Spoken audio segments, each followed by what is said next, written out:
Assalamualaikum warahmatullahi wabarakatuh. Alhamdulillah wa syukrulillah wa la haula wa la quwata illa billah. Pada kesempatan kali ini kita akan, sebelum masuk kepada fi'il secara mendalam, kita perlu belajar sedikit tentang apa itu fi'il dan juga tanda-tanda fi'il itu seperti apa. Oke. Nah, di dalam penjelasan ini bahwa kita mengenal fi'il itu dalam bahasa Indonesia itu termasuk kata kerja. Ya, kata kerja atau kata yang menunjukkan suatu pekerjaan, memakan, minum, jalan, dan sebagainya. Tetapi perbedaannya adalah kalau dalam bahasa Indonesia itu tidak ada yang menerangkan tentang keterangan waktu. Ya, tidak ada waktu di sana. Saya makan roti. Belum ada kejelasan kecuali kita menambahkan kata waktu di setelahnya atau keterangan waktu. Saya makan roti di pagi hari. Saya makan roti kemarin, dan sebagainya. Kalau dalam bahasa Arab itu tidak perlu menggunakan keterangan waktu, tetapi langsung lafadz itu bisa menunjukkan waktu-waktu, baik itu lampau, sekarang, dan masa akan datang. Seperti jalastu, saya duduk. Tapi lafadz jalastu itu menunjukkan dia fi'il madhi atau yang menunjukkan masa lampau. Ketika mau mengatakan saya duduk tapi waktunya adalah sekarang atau besok, maka memakai lafadz ajlisu. Ya, saya duduk. Nah, kalau tadi saya sudah duduk itu adalah jalastu. Oke. Jadi ini fi'il madhi dan ini fi'il mudhari. Nah, lebih jelasnya adalah ketika kita ingin belajar tentang fi'il, maka berhubungan erat sekali dengan yang namanya ilmu shorof. Nah, pada lain kesempatan insya Allah saya akan kita sama-sama belajar tentang ilmu shorof. Oke. Fi'il itu dilihat dari waktunya itu ada 3 waktu ya. Pertama yaitu fi'lul al-madhi, al-fi'lul al-mudhari, dan fi'lul amr. Fi'lul madhi itu kata kerja menunjukkan masa lampau dengan lafadz tertentu. Yang kedua fi'il mudhari, ya kan, fi'il yang menunjukkan waktu sekarang atau yang akan datang. Fi'lul amr itu adalah kata perintah, dia fi'il kata kerja tapi kata kerjanya dengan perintah ya. Oke.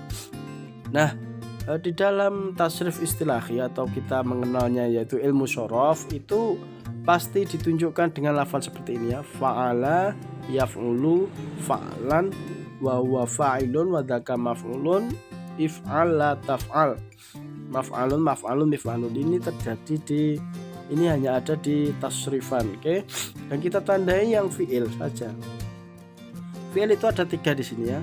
4. Fi'il madhi, fi'il mudhari, fi'il amr, dan fi'il nahi. Nah, jadi fi'il nahi itu tambahnya ada la saja. Sebenarnya ini hampir sama dengan fi'il amr juga, cuma ada la-nya akhirnya berubah modelnya. Oke, jika kita ingin belajar fi'il maka kita harus mengetahui pola seperti ini. Fa'ala yaf'ulu if'al la taf'al. Polanya seperti ini ya. Ada kemungkinan nanti bisa dirubah dengan lafaz lain. Jalasa yajlisu ijlis la tajlis. Nah, jadi ini menjadi model awal. Ada banyak model yang bisa kita tiru ya, tapi ini salah satu model saja untuk menjadi gambaran fi'il modelnya seperti apa. Nah, untuk kecocokan antara lafaz lain dengan wazan fa'ala tadi itu adalah jika fa itu adalah fa fi'il, ain fi'il, lam fi'il, maka dari itu ketika ada padanan lafadz lain yang menunjukkan kata kerja, maka dia dipadakan dengan 3 huruf ini, fa ain lam. Nah itu fa fi'ilnya, sod itu sod ain fi'ilnya, ro itu lam fi'ilnya. Jadi paduannya seperti itu ya, kecocokannya seperti itu untuk nanti selanjutnya kita pakai untuk belajar tentang fi'il semua yang ada ya, seperti ja, la, sa, yang o, ro, a. Nah, jalasa ini dia fa fi'ilnya, lamnya ini ain fi'il, sa-nya ini lam fi'il. Nah, qoro'a juga gitu, qaf itu fa fi'il, ain fi'il, dan lam fi'il. Jadi padanya seperti itu. Itu akan kita pelajari langsung dalam ilmu tasrif nanti. Oke. Kita lanjutkan untuk ini contoh daripada tasrif. Ya, kita hanya ambil yang fi'il saja kalau ingin kita belajar tentang fi'il, karena kata pengantar hari ada fi'il, maka kita ambil yang fi'ilnya saja. Ini fi'ilnya. Fi'il madhi, fi'il mudhari', terus fi'il amr dan fi'il nahi di sini nih. Oke. Terus lanjut, tanda-tanda umum dalam fi'il itu apa saja? Bisa kita lihat ketika didahului dengan qad pertama, yang kedua didahului dengan sin, yang ketiga didahului dengan saufa, yang terakhir yaitu ada tak taknis sakinah, tak taknis yang mati. Ya, ini umum sekali ketika kita ingin mengetahui fi'il secara mudah, ya, bila didahului oleh qad, sin, saufa, dan tak taknis. Nah, ini qad aflaha, berarti lafadz aflaha ini adalah fi'il. Saya kulu, ya, keduluan sin, maka ini adalah fi'il. Saufa ta'lamun, dan ta'lamun ini adalah fi'il.